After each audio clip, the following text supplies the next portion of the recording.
안녕하세요. 저는 결혼 1년 6개월 만에 아이 없이 이혼한 30대 중반 직장 여성입니다.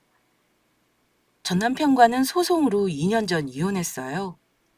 이혼하는 부부치고 서로 밑바닥을 안 보는 경우는 없다지만 저는 그야말로 치졸하고 옹졸한 인간성의 끝을 보고 이혼했어요. 물론 이혼하고 나서 마음이 멀쩡한 사람은 없겠죠. 저도 제 자신을 매일 돌아보는 시간이 있었습니다. 하지만 생각할수록 전 남편과 심호가 괘씸하고 내 인생의 좋은 시절을 망쳐버린 그 사람에게 화가 나는 건 어쩔 수 없더라고요. 이혼 결정했을 때 저도 저지만 엄마에게 너무 죄송했어요. 물론 우리 엄마 저보다 더 속상해 하신 건 맞습니다. 하지만 엄마는 요즘 같은 세상에 이혼쯤은 흠 아니라고 하시면서 끝까지 제 편을 들어주셨네요. 제가 이혼 후 엄마 앞에서는 잘 사는 척을 했지만 우울분이 안 풀려 간혹 우울감에 사로잡혀 있을 때 엄마가 늘 하시던 말씀이 있습니다. 은지야, 너 인과응보라는 말이 괜히 있는 줄 아니? 네가 분풀이하자면 더한 짓도 할 수 있는 거지만 그 정도 하라고 한 건 다 이유가 있어. 그 집 사람들 아마 너에게 못되게 군 거 다 돌려받을 거야. 엄마가 이만큼 살아보고 느낀 게 뭔 줄 알아? 세상에 사람 눈에 눈물 나게 한 사람치고 곱게 사는 법 없다는 거야. 두고 봐라. 절대 잘 살지 못할 거다. 그래도 욕이라도 실컷 하고 몇 대 때리기라도 할 걸. 가끔 너무 억울해. 억울할 거 하나도 없어. 나중에 봐라. 엄마 말대로 되나 안 되나. 시간이 흘러서야 알게 된 거지만 정말 엄마 말대로 남에게 해코지한 인간치고 잘 되는 법 없는 거더라고요. 어떤 식으로든 돌려받는 게 인생 사는 법칙인 것 같습니다. 이혼하고 새장가라도 갈 줄 알았던 그 인간은 새장가는커녕 자기 엄마 병시중이나 하고 있다고 들었거든요. 저의 이혼 사유는 당연한 말이지만 남편 때문이었어요. 제 남은 인생을 보낼 사람이 내 편이 아닌데 굳이 같이 인생을 함께할 이유가 없었습니다. 일단 저라는 사람을 간단히 말씀드릴게요. 저는 친정아빠가 안 계세요. 친정엄마가 딸 하나인 저만 바라보고 사셨습니다. 아빠가 돌아가신 건 아니고 저 중학교 때 두 분이 이혼하셨습니다. 다행히 아빠가 여유가 있으셨던 탓에 금전적으로 엄마가 힘들지는 않으셨어요. 엄마가 직장이 있기도 했고요. 저는 부모님 이혼한 이후로 엄마와 단둘이 살았습니다. 그래도 아빠가 용돈이나 양육비 등 금전적인 지원은 다 해주셨고 결혼 전에 경기도에 24평 아파트도 하나 해주셨습니다. 운 좋게 대학 졸업 전에 취업이 되어서 남들보다 조금 빠르게 돈을 벌었고 월급은 용돈을 제외하고는 전부 저금했고 결혼할 즈음에는 거의 1억이 넘는 현금을 손에 들고 있었습니다. 물론 직장 생활도 계속하고 있었으니 경제적으로는 늘 여유가 있었어요. 반면에 남편은 시부모님 두 분이 계심에도 사실 홀어머니나 마찬가지입니다. 자세히는 모르지만 시아버지와 쭉 따로 별거 중이신 걸로 알아요. 남편은 좋은 회사 취직 성공했고 신우이도 취직하고 나서는 시댁이 아주 쪼들리게 살지는 않았습니다만 대학교 졸업할 때까지만 해도 힘들게 살았다고 들었어요. 남편은 대학도 학자금 대출받아 겨우 나왔고 집안 형편 어려워 휴학을 하느라 취업도 늦었고요. 그래서 좋은 회사 들어갔어도 저보다 연봉이 많이 적습니다. 저도 참 철이 없는 게 결혼할 때 돈 따지는 건 너무 차갑고 의리 없다고 생각했어요. 현실 감각이 없었던 저는 친정엄마가 걱정을 하셨음에도 돈이야 있다가도 없는 거고 없다가도 있는 거니 크게 문제되지 않을 거라고 믿었습니다. 솔직히 말해 결혼할 때 남편이 큰돈 쓴 거 크게 없습니다. 집도 제가 장만해 놓은 거고 식장이나 그 외에 드는 돈은 남편과 반반으로 했지만 정확히 따져보지는 않았어도 거의 제가 6대 4 정도를 부담했던 것 같습니다. 예단 같은 건 정말 간소화하자고 했음에도 시어머니가 1,000만 원 정도를 요구하셔서 황당했지만 그래도 남편의 어머니니까 하는 마음으로 드렸습니다. 지금 생각하면 그때라도 파혼을 생각했어야 했나 후회되네요. 어쨌든 돌아보면 결혼 1년까지는 그럭저럭 정신없이 살았어요. 어머니가 이렇게 해야 한다고 하면 남들도 다 이렇게 하나 보다 하고 하라는 거 말대꾸 한 번 한 적 없었습니다. 가령 친척 집에 인사드리러 다니고 집에 식구들 초대해서 음식 대접하고 시댁 행사는 친정보다 먼저 챙기는 등등이요. 초반에는 좋은 게 좋은 거더라고 생각했는데 언제부턴가 시댁을 먼저 챙기는 게 당연하게 되더라고요. 그러면서 저도 서서히 이게 맞나 하는 생각을 하기 시작했던 것 같습니다. 신혼 초부터 남편이 저에게 당연한 듯 이러더라고요. 우리 엄마한테 적어도 일주일에 한두 번은 안부 전화 드려. 당신 결혼하고 나서 먼저 전화 드린 적 한 번도 없다고 엄마가 저번에 서운해 하시더라. 나는 장모님한테 알아서 전화 드리는데 당신은 왜 그래? 할 말이 없는데 무슨 전화를 해서 뭔 얘기를 해. 나는 엄마한테도 일 있어야 전화하는 사람이지 아무 일 없는데 그냥 전화하는 스타일은 아니거든. 이제까지 그랬으니까 결혼했으면 달라져야지. 우리 집은 별일 없어도 서로 안부 묻고 사는 집안이야. 앞으로는 못해도 일주일에 한 번은 전화 드려. 솔직히 남편이 우리 엄마에게 전화하는 거요? 저 바라지 않습니다. 누가 하라고 한 것도 아닌데 저에게 보란 듯이 하는 것 같아서 그다지 보기 싫었어요. 막말로 추석, 설날, 생일 아니면 굳이 전화해서 제가 시어머니에게 무슨 할 말이 있나요? 20분 거리 지척에 살면서 자주 보는 데다 굳이 할 말도 없는데 제가 전화를 왜 해야 하는지 모르겠더라고요. 할 말 있고 급한 일 있으면 연락하는 거죠. 남편이 굳이 저렇게 말을 하길래 결혼 초반에만 하는 신용을 하긴 했습니다.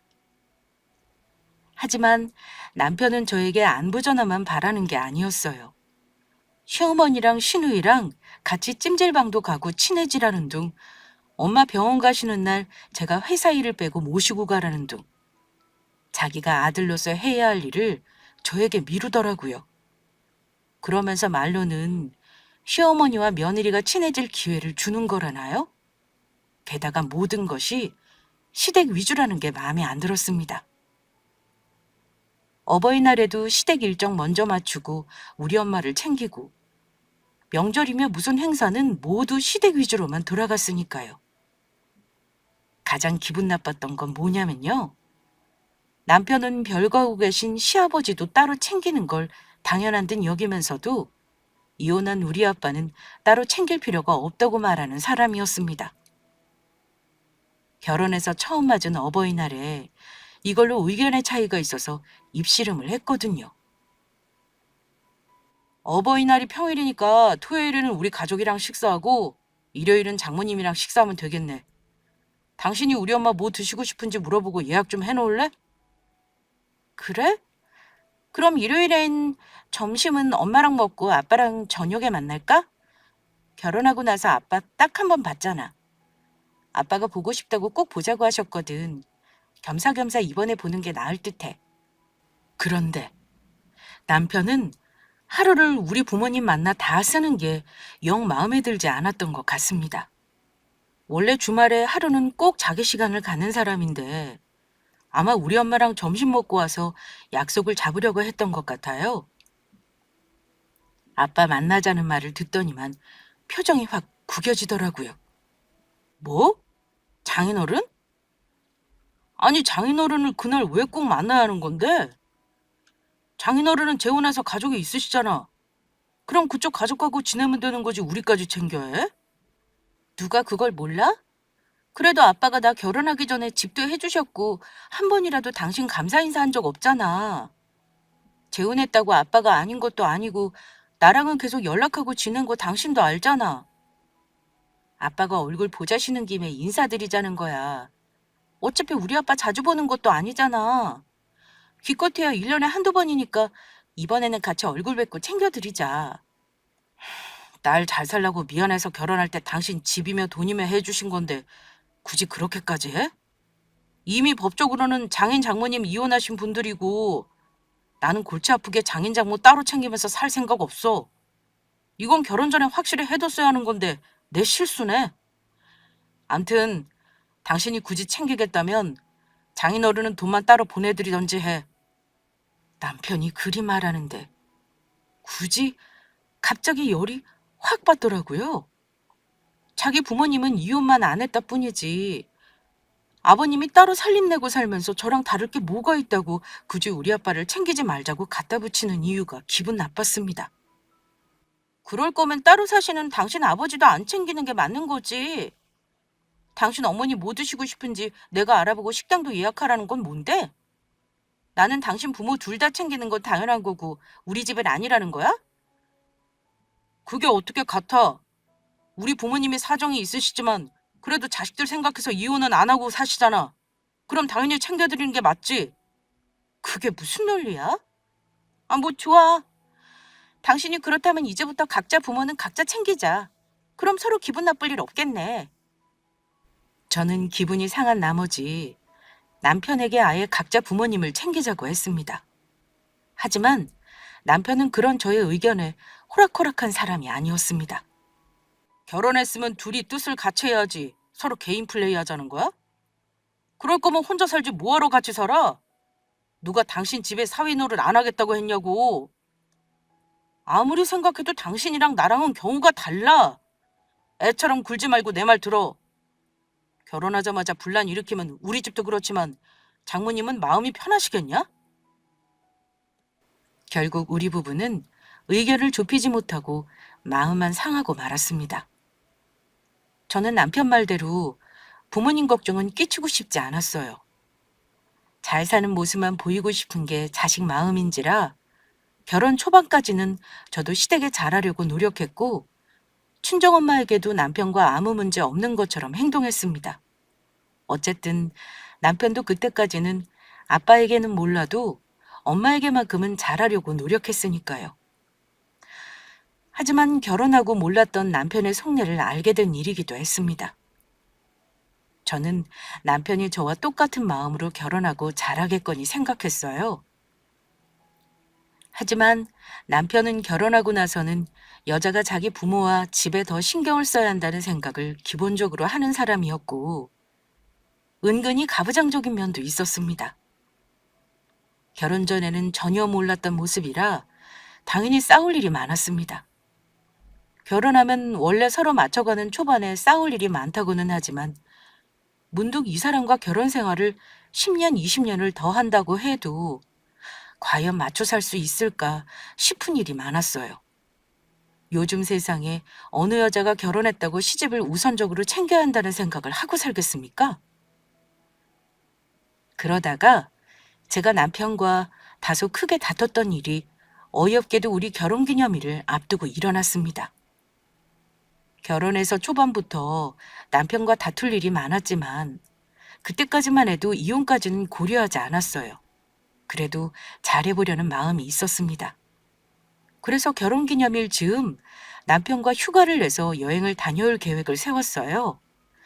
직장 때문에 긴 휴가는 내기 어려우니 제주도 정도로 다녀오려고 알아보는데 마침 엄마 생신이 멀지 않았더라고요.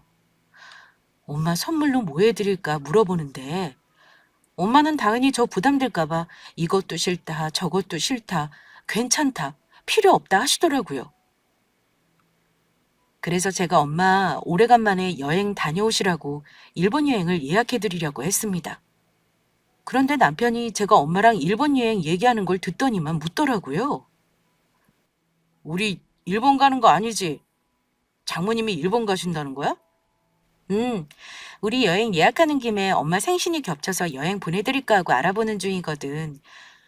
여행 다녀온 지 오래되셨기도 하고 이번에 엄마 퇴직 전에 마지막으로 가시는 여행인 것 같아서 내가 보내드리려고 해. 그런데 제 대답을 들은 남편은 황당하다는 얼굴로 저에게 따지듯 말했습니다. 그럼 우리 엄마는? 장모님은 직장도 있으시고 여유 있으신 분이라 여행도 많이 다니셨겠지만 우리 엄마는 아니야. 우리 엄마는 해외여행 한 번도 못 가보셨는데 보내드리려면 우리 엄마 먼저 보내드려야지. 황당하게는 저도 마찬가지였습니다. 우리 엄마 생신이라 내가 남편 돈 1원도 보태달라는 거 없이 내 돈으로 보내드리는데 뭐가 문제인가 싶어서요. 그래서 일단 화내고 싶은 거 꾹 참고 얘기했어요. 그럼 당신도 어머니 보내드려. 나도 내가 모아놓은 돈으로 무리해서 큰맘 먹고 보내드리는 거야. 그랬더니 남편이 하는 말이 내가 돈이 어딨어. 보내드리려면 당신이랑 나랑 돈 합쳐서 보내드리는 게 맞지. 내가 싱글도 아니고 왜 그래야 하는데? 이러는 겁니다. 이 말을 듣자마자 아, 이게 말로만 듣던 대리효도인가 싶더라고요. 화나는 거 다시 한번 꿀꺽 삼키고 남편에게 말했습니다. 그럼 나중에라도 당신이 돈 모아서 보내드리면 되겠네. 그러자 남편 반응이 어땠는 줄 아시나요? 자기 엄마, 당신 엄마만 엄마고 우리 엄마는 엄마 취급도 안 하는 거냐? 우리 엄마가 장모님만 여행 보내드렸다는 거 알면 얼마나 서운해 하시겠어? 암튼 나는 양가에 똑같이 해야 한다고 생각하는 사람이야. 장모님 보내드릴 거면 우리 엄마도 보내드려. 이렇게 성질을 부리더니만 삐쳐서 나가버리더라고요. 저는 남편 반응에 어이가 없어서 헛웃음이 나왔습니다. 그동안에는 내가 서운해도 참고 시댁에 좀 더 잘하는 것도 참고 넘어간 적이 많았는데 이건 해도 해도 아닌 것 같았습니다. 우리는 부부가 벌어온 돈을 합쳐서 각자 똑같이 용돈을 빼고 함께 관리합니다. 대신 저는 결혼 전 모아둔 돈은 따로 가지고 있어요. 결혼 비용으로 쓰고 남은 돈이기도 했고 내가 모아놓았던 돈인데 남편과 전혀 상관없는 돈이어서 뭐가 문제랴 싶었습니다. 남편은 저보다 월급이 적기도 하지만 생활비 내는 거 빼고 자기 엄마한테 따로 돈을 드리기 때문에 항상 돈이 쪼들리는 거 저는 다 알고 있었습니다. 저는 굳이 그건 문제 삼지 않았어요. 시댁 형편 아는데 굳이 치사하게 자기 부모님 드리는 용돈 가지고 왈가왈부하기는 싫었거든요. 물론 우리 엄마에게 용돈 한번 드리라고 강요한 적도 없습니다. 그런데 남편은 제가 버는 돈과 가지고 있는 여윳돈으로 자기 부모에게도 잘해야 한다고 여기는 듯 했습니다. 그런 식으로 성질 부리면 제가 마지못해 자기 엄마도 보내줄 거라 생각했겠지만 저도 그때는 독하게 마음 먹고 정말 우리 친정엄마 여행만 예약해 드렸어요. 그랬더니 며칠 후엔가 시어머니가 저에게 연락을 하셨더라고요.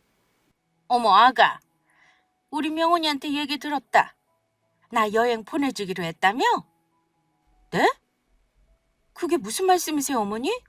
여행이요? 제가요? 그래, 명훈이가 그러던데 네가 나 여행 보내준다고. 나 해외여행은 처음인데 그럼 뭐부터 해야 하니? 여권부터 만들면 되는 거니? 내가 언제 자식 덕 보고 사나 했더니 아들 장가 보내고 나서야 자식 키운 보람이 있구나. 아무튼 고맙다. 차마 어머니에게는 그 자리에서 남편 혼자 김치국 마시는 거라는 말은 못하고 일단 좋게 넘기고 끊었습니다. 그리고 남편에게 전화해서 얘기했죠. 이게 무슨 일이냐고요. 그랬더니 뻔뻔하게 한다는 말이 당연히 자기 엄마도 보내줘야 하는 거라고 어쩜 저더러 생각이 그리 짧냐고 타박을 하네요. 어이없었던 저는 남편에게 대차게 쏘아붙였습니다. 나는 죽어도 어머님 여행 내 돈으로 보내드릴 생각 없어. 정 보내드리고 싶으면 당신이 돈 내던가. 내 돈으로 보내드리겠다고 하면 그냥 갈라서. 내가 왜 이런 걸로 당신하고 감정 싸움 해야 하는 건지 모르겠다. 내가 돈이 아까워서 이러는 것 같아? 당신 태도가 잘못됐다는 걸 정말 모르는 거야? 뭐? 갈라서자니 고작 이런 일로 이혼하자는 거야? 너 이렇게 부부지간에 네 돈 내 돈 따지는 여자였냐? 남편은 오히려 제가 왜 싫다고 하는지 이유를 모르는 듯 했습니다. 솔직히 말하면 한편으로는 어려운 형편에 자식들 키우느라 그 나이 되도록 여행 한번 못 다녀오신 어머님이 안 됐기도 했어요. 물론 좋은 마음으로 보내드릴 수도 있습니다. 하지만 남편이 저에게 당연한 듯 어머니 여행 비용을 대라며 전가하는 게 납득이 가지 않았고, 미안해하기는커녕 저를 나쁜 며느리 취급하는데 굳이 제가 돈 쓰면서 욕먹기는 싫었습니다. 자기 돈 줄어드는 건 아까워하면서 왜 내 돈으로 자기 엄마 여행비를 대라고 하는지도 이해 불가였고요.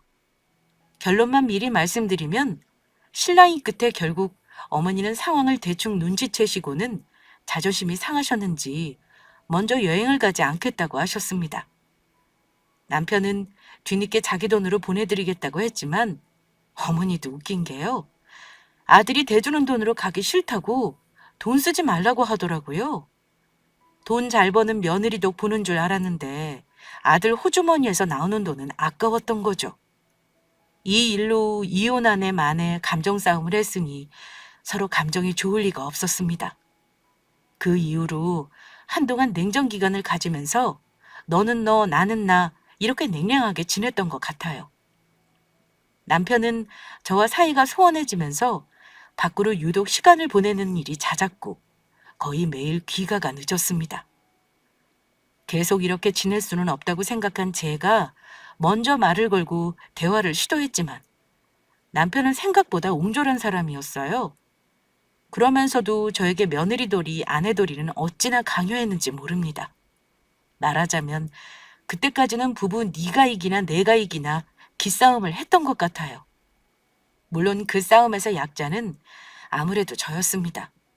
하지만 이런 상황을 완전히 뒤바꾸는 게임 체인저가 된 사건이 일어난 것도 그 즈음이었습니다. 제가 원래 그다지 촉이 좋은 편은 아닙니다만 남편이 마치 알아봐 달라는 듯이 흘리고 다니는 각종 증거 때문에 눈치를 안 차려야 안 찰 수가 없었습니다. 아마 거슬러 올라가자면 신혼 초부터였던 것 같아요. 남편이 신규 직원 사수 노릇을 한다면서 늘 야근을 밥 먹듯 하고 주말에도 회사 일 때문에 나가는 일이 종종 있었는데요. 신규 직원이 자꾸 일을 빵꾸 내고 사고를 친다며 저에게 힘들다는 말을 하곤 했는데 그 직원이 여자였더라고요. 저는 몰랐다가 우연히 그 직원이 남편에게 전화한 걸 받고 나서 알았습니다. 원래 늘 핸드폰을 손에서 안 놓는 사람인 남편이 그날따라 놔두고 잠깐 담배를 피우러 나갔는지 전화가 울리더라고요. 발신자가 최주임이라 회사 사람이 급한 일로 전화를 한 것 같아 제가 전화를 받은 적이 있었습니다. 그런데 제가 여보세요 하기 전에 상대방이 대뜸 이러더군요. 오빠, 왜 이리 전화를 안 받아요? 그 짧은 순간 이게 뭐지 싶더라고요. 저도 직장 생활하는 사람이지만 아무리 친해도 직장 선배에게 오빠라고 부르지는 않거든요. 김명훈 씨 지금 부재 중인데 제가 와이프거든요. 무슨 일로 전화하셨죠? 저는 최대한 당황하지 않고 상대방에게 물었습니다. 그런데 저보다 더 당황한 그 여직원은 대답도 하지 않고 전화를 끊어버리더군요. 이때 이 여자애와 남편이 뭔가 심상치 않구나라는 확신이 들더라고요. 얼마 후 들어온 남편에게 회사 여직원이 전화했다고 말을 하자 깜짝 놀라길래 저는 아무렇지 않은 척했습니다. 남편은 제 눈치를 보며 문자를 주고받는 듯 하더니만 슬쩍 저를 떠보는 말을 했습니다. 여보, 방금 전화 온 거 말이야. 당신이 나 대신 전화 받은 거야? 지금 전화 온 게 우리 직원이긴 한데 오해하지 말고 내 말 들어봐. 당신 전화 놔두고 잠깐 나갔다고 했어. 당신이 말하던 그 사고뭉치라는 직원인 거지? 무슨 사고를 또 쳤길래 이 시간에 전화를 해서 급하게 당신을 찾아? 앞으로 퇴근 시간 이후에는 아무리 친한 선배라도 전화하는 건 자제하라고 해. 제가 모른 척 얘기하니 남편은 안도하는 모습이었습니다. 하지만 남편의 그 모습을 보고 저는 더더욱 그 인간의 외도를 확신하게 되었습니다. 그렇게 외도 사실을 알게 된 첫날, 남편이 잠든 새벽 몰래 지문 인식을 하고 핸드폰을 뒤지며 증거들을 더 찾아내려는데 손이 덜덜 떨려서 계속 헛손질을 하고 심장이 쿵쾅거리는 소리가 귀에서 들릴 정도로 스트레스 상태에 있었습니다. 결혼한 지 채 1년 남짓 된 배우자의 외도를 목격하는 이 심정은 겪어본 분이 아니면 절대 이해하지 못할 겁니다. 뜬 눈으로 외도 증거들이 더 없나 뒤지면서 하루를 꼬박 보냈고 이튿날은 그냥 멍했습니다. 결혼해서 서로 맘사하는 일이 있었지만 이런 건 한 번도 생각해 본 적 없는 저였기에 이게 꿈인가 뭔가 싶은 느낌이 일주일 동안 계속되더라고요. 거의 넋 빠진 사람처럼 아무것도 못했어요. 저는 집안일도 전혀 하지 않았고 무슨 정신으로 회사에 출퇴근을 했는지 기억조차 나지 않았습니다. 한동안 현실 감각이 없이 지내다가 한참 후에야 정신을 차리고 남편과 이혼을 하기로 마음먹었습니다. 그래도 내가 믿고 결혼했던 사람이라고 우울증 비슷하게 와서 혼자 힘들었는데 엉망이 된 집안과 내 꼴을 보니 이건 아니다 싶었습니다. 남편은 제가 증거를 모으는 중에도 꼴값을 떨더라고요. 증거 모으는 건 외도 사실을 알고 나면 그리 어려운 일은 아닙니다. 요즘은 핸드폰 하나로 사람 하나를 완전히 파헤칠 수 있거든요. 얼마 지나지 않아 남편이 만나는 그 여직원이 신입으로 들어온 지 채 한 달도 안 돼. 둘이 썸을 타고 깊은 사이까지 갔다는 걸 전부 알아냈습니다. 물론 상간녀의 이름과 전화번호, 사는 집까지 전부 어렵지 않게 알아냈어요. 그녀는 혼자 자취를 하는지 그 집으로 많이도 뭘 사다 날랐더라고요. 남편이 새삼 대단하다는 생각이 들더라고요. 본처인 저에게는 며느리돌이 운운하면서 자기 부모한테 잘하라는 잔소리를 하는 사람이 뒤로는 바람까지 피우고 알뜰하게 월급 쪼개 쓰느라 얼마나 골치가 아팠을까요? 저는 남편의 외도를 알면서도 무려 한 달이 넘게 모른 척하고 증거를 모았습니다. 남편은 처음에 제가 눈치챈 게 아닐까 의심을 하며 한동안 조심하는 듯 했습니다. 하지만 제가 모른 척하니 금세 보이는 대로 믿더군요. 그런데 제가 준비해서 터뜨리려고 마음먹은 날이 오기 전에 아마 시어머니 생신이 코앞에 다가와 있었나 봅니다. 제가 그 와중에 시어머니 생신을 챙길 정신은 전혀 없었으니 당연히 신경도 안 썼고 알았다 해도 별로 챙기고 싶은 마음도 없었을 겁니다.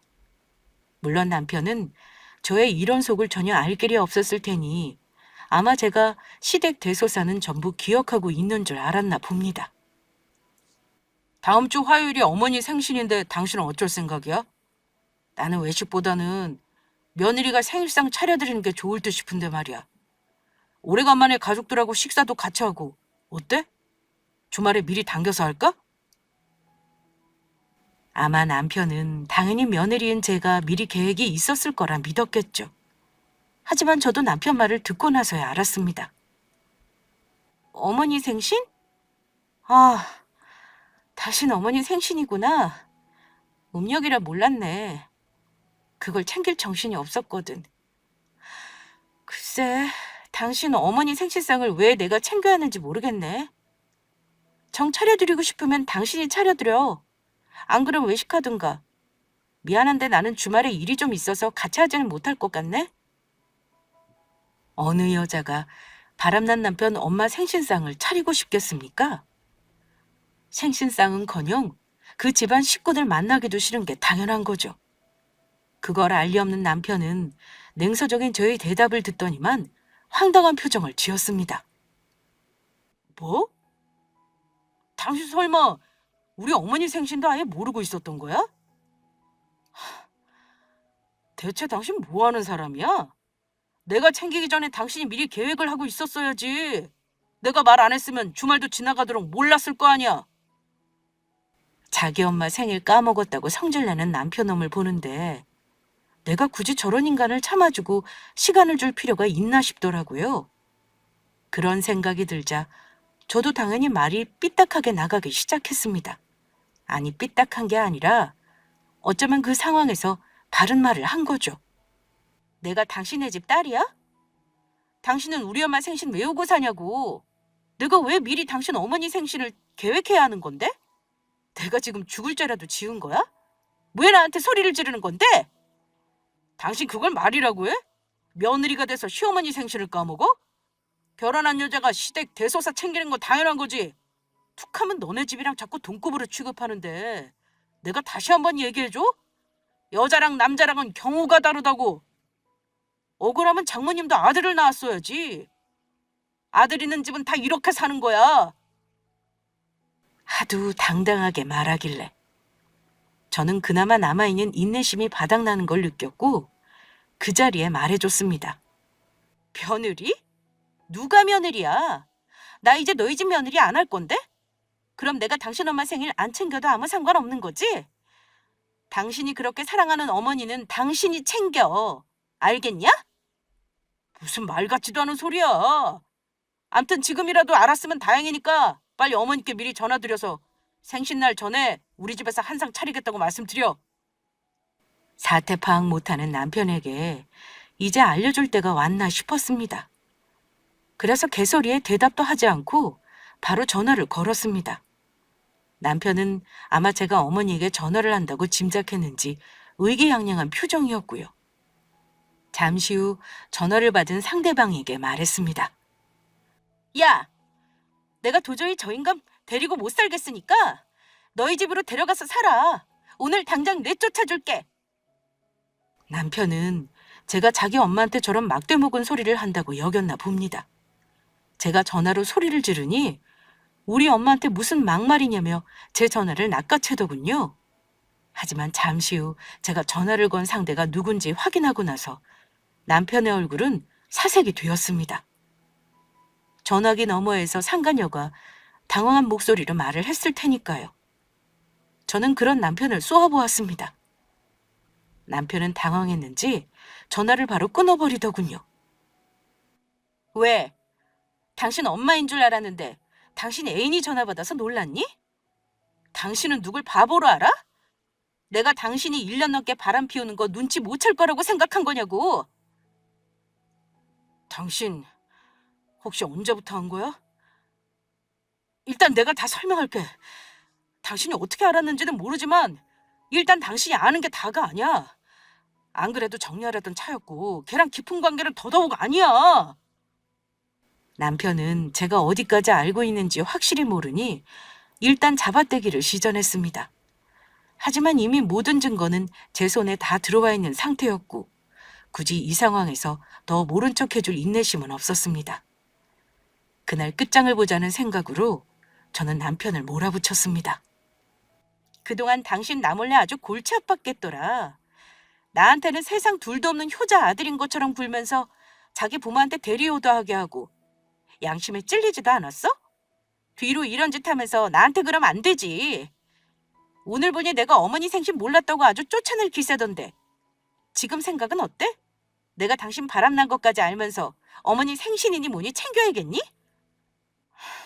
여보, 당신 말이 다 맞아. 일단 당신이 충분히 오해할 만한 상황인 거 알아. 근데 정말 나 정리하는 단계였어. 아님 지금 전부 접을게. 당신 보는 앞에서 걔랑 정리하면 되는 거야. 내가 대부분 알고 있다는 걸 눈치챈 남편은 정리하겠다는 말을 하며 저에게 싹싹 빌었습니다. 하지만 대한민국에서 남편 외도를 눈 감아줄 보살 같은 여자는 아마 없을 겁니다. 저는 남편의 외도를 용서할 그릇이 안 되는 사람이에요. 평생 남편의 외도를 떠올리며 마음의 병을 가지고 살기는 싫었습니다. 개소리하지 말고 내 집에서 나가. 내가 할 말은 이것뿐이야. 그녀한테 말한 거 들었지? 당장 쫓아내 주겠다고 한 거. 당장 나가. 이혼소장 받으면 내 위자료 준비나 해놔. 당신이 당장 할 일은 그거야. 남편의 외도를 알고 나서 거의 한 달이 넘게 참았던 그 시간 동안의 울분이 전부 폭발한 저는 손에 잡히는 대로 남편에게 집어던졌습니다.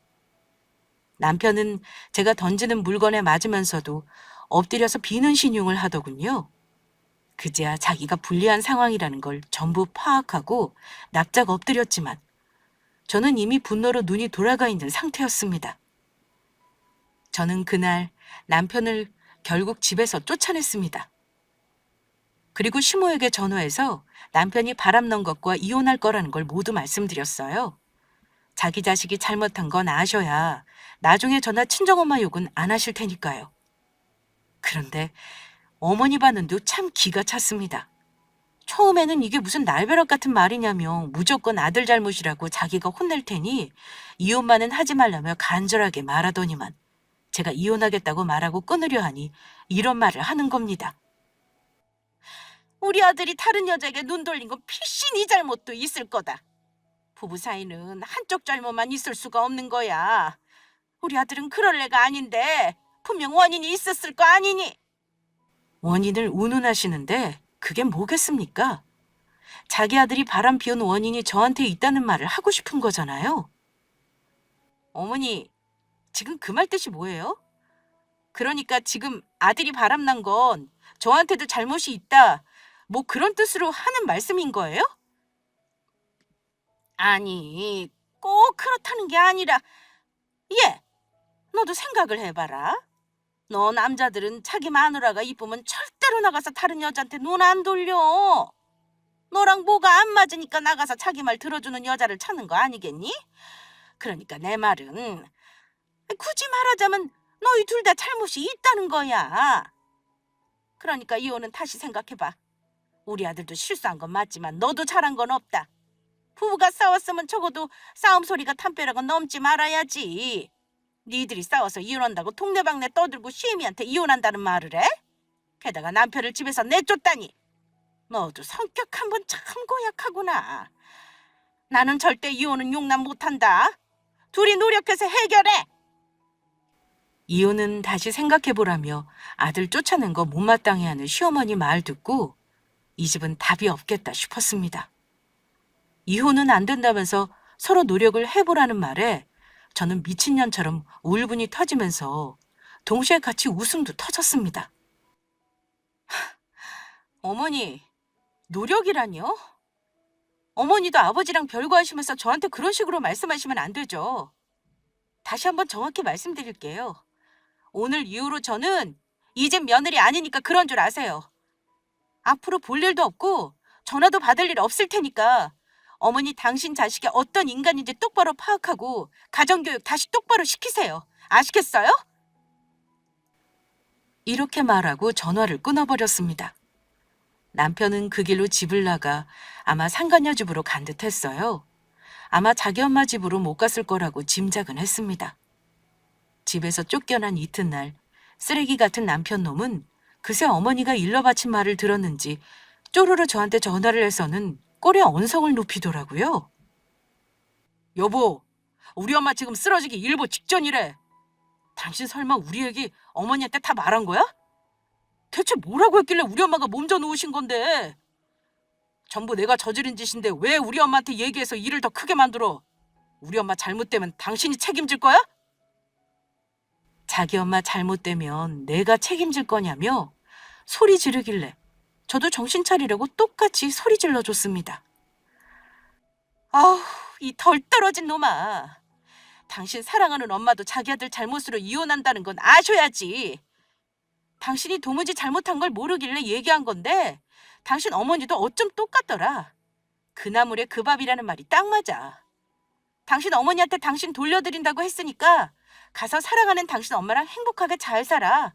아, 그리고 한마디 할게. 효도는 셀프로 하는 거야. 나중에 새장가 가서 나한테 한 것처럼 똑같이 해봐라. 아마 똑같이 이혼당할걸? 물론 당신은 이런 말 해줘도 정신을 못 차리겠지만 그럼 내 위자료나 두둑히 준비해놔. 그리고 미안하지만 당신 회사는 당분간 얼굴 못 들고 다닐 거야. 그것만 알고 있어라. 뭐야, 여보. 당신 설마 나 다니는 회사에 알린 건 아니지? 그럼 나 진짜 큰일 나. 여보, 그것만을 하지 마라. 진짜 부탁이다. 글쎄, 궁금하면 다음 주에 출근해서 무슨 일이 일어났는지 확인해봐. 나는 더 할 말 없다. 도대체 왜 이렇게까지 하냐며 소리를 지르는 남편에게 시원하게 내지른 후 수신 차단해버렸습니다. 더 이상은 말로 그 인간과 시간 낭비를 할 필요 없었으니까요. 법대로 처리할 일만 남았는데 불필요한 감정 싸움은 저에게 더 상처만 줄 것 같았습니다. 사실 저는 소송 접수하기 전 남편의 불륜 사실을 담은 증거와 이혼소장을 전부 회사 감사실에 보냈거든요. 둘이 같은 회사 같은 부서에서 노란하고 불륜을 저질렀는데 이건 회사 차원에서도 당연히 알아야 할 문제 아닌가요? 둘을 떼어놓던지 잘라버리던지 그건 회사에서 추후 결정할 문제였죠. 얼마 후 남편의 본가로 이혼소장을 보냈고 그날 제 전화통에 불이 났던 걸 미루어 그 집안에는 한바탕 난리가 났던 걸로 짐작합니다. 친정엄마에게는 이혼소장 접수 전에 직접 찾아뵙고 말씀드렸어요. 엄마 얼굴 보자마자 목 놓아서 엉엉 울어버렸는데 그날 엄마가 속상해하시던 얼굴을 잊을 수가 없습니다. 그래도 내 편인 사람은 결국 내 가족, 내 엄마밖에 없더라고요. 엄마는 참고 살라는 말은 한마디도 하지 않으셨고 제 선택을 존중한다고 하셨습니다. 네가 오죽하면 이런 선택을 했겠어. 엄마는 너를 믿는다. 엄마는 절대 참고 살라는 말 안 할 거야. 왜 힘든 걸 참고 살아야 하니? 엄마가 살아보니까 인생 짧아도 너무 짧아. 너한테 상처 준 사람 절대 참고 살 필요 없다. 저는 그날 엄마 앞에서 처음이자 마지막으로 울고 나서 더럽고 치사한 이혼 과정을 겪는 내내 단 한 번도 운 적 없습니다.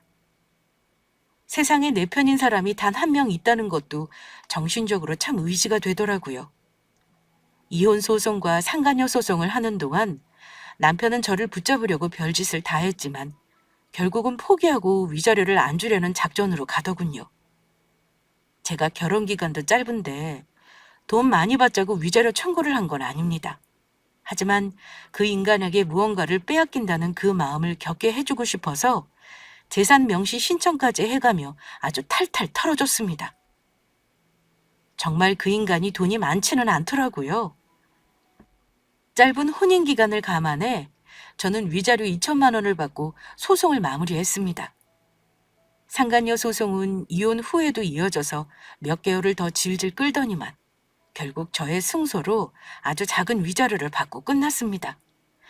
나중에 듣자니 남편은 내근직에서 지방 한직으로 내쫓겼고 알고 보니 계약직이었던 상간녀는 계약 연장을 못하고 회사를 그만뒀다고 들었습니다.